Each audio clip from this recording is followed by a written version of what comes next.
Hello guys, welcome to 5th generation na Bishop and welcome to another unboxing and testing po. Shoutout po natin Ma'am Mara ng La Union. So ngayon meron tayo ditong Crossman Freestyle Airgun Rifle powered by CO2. This is 1077 Freestyle built in America. This is caliber 177 semi-automatic CO2 powered air rifle. So, ang bala po nito ay caliber 177 lead pellets po. Semi-automatic. Yan. Tapos, ito naman po yung kanyang propellant CO2. Yan. CO2 powered. Yan. Again, this is the 1077 Freestyle caliber 177 semi-automatic CO2 powered air rifle. So, may kasama na rin siyang scope by Bushnell. This is 39x40 OEG with mounting na rin siya kasama. Ayan. Kasama na po ito sa package. Okay, so buksan po natin. Ayan po yung unit. 1077 Freestyle. Tapos meron siyang free target.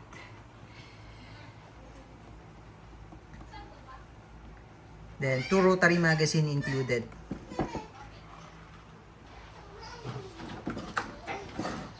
Okay, so ito po yung rifle, full synthetic, tapos naka-rifling yung kanyang barrel, ka-fiber optic front sight, adjustable rear sight elevation. Yan, ito yung kanyang magazine. Pag re-release, ipupush nyo lang po ito. Ito yung kanyang rotary, then meron siyang isa pang extra.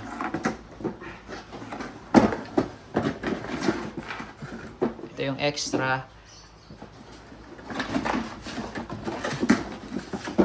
manual at saka yung target.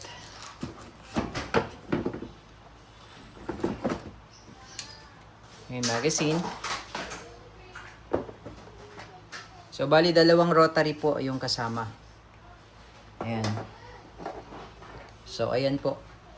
Yung paglo-load ng magazine pag ganyan. Yan. Ito po yung nasa unahan. Yung rotary nasa unahan. Yan. Pagka aalisin yung magazine, ipipress nyo lang to. Itong dalawa. Yan.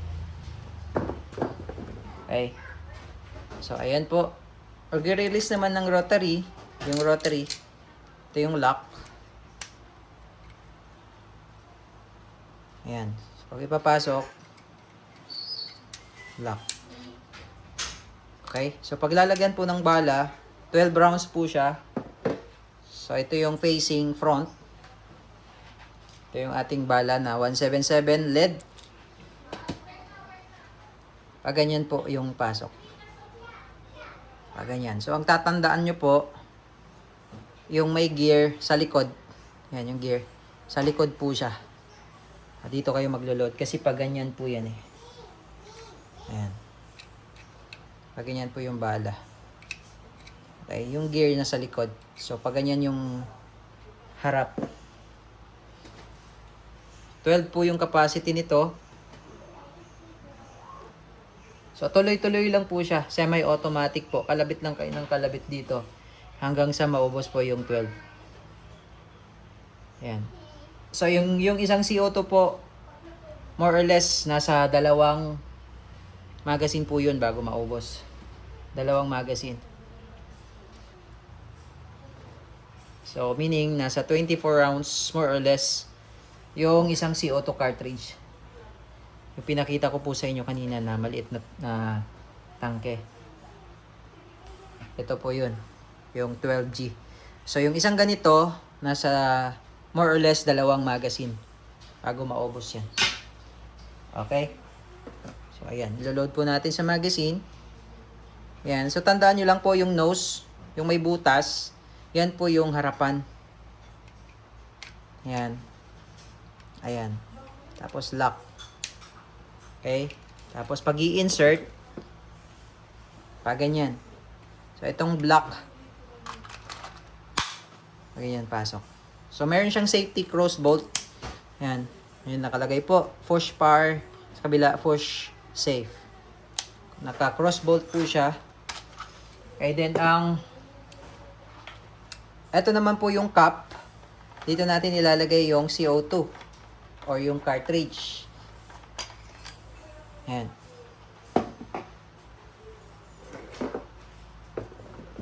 So, ito yung CO2.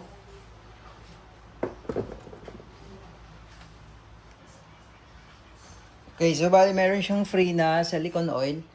Every time na maglo-load kayo ng CO2, patakan nyo lang yung tip nitong CO2 cartridge. Tapos pa ganyan po yung pasok niya.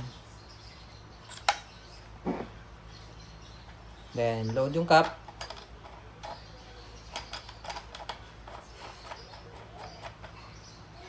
Tapos, ang pagpapuncture niyan, hihigpitan nyo lang.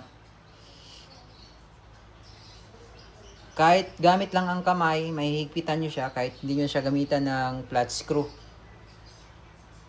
Yan. So, check po natin kung na-punctured na po yung kanyang CO2. Ayun. Ayun. Okay. So, load po natin ito.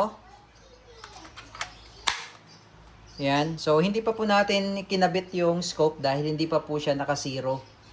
Okay. So, ang gagamitin po natin ay yung kanyang iron sight.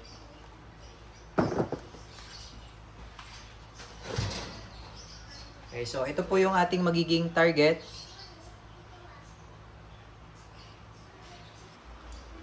Okay. Firing 1077 freestyle.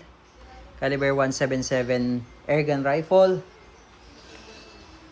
Testing.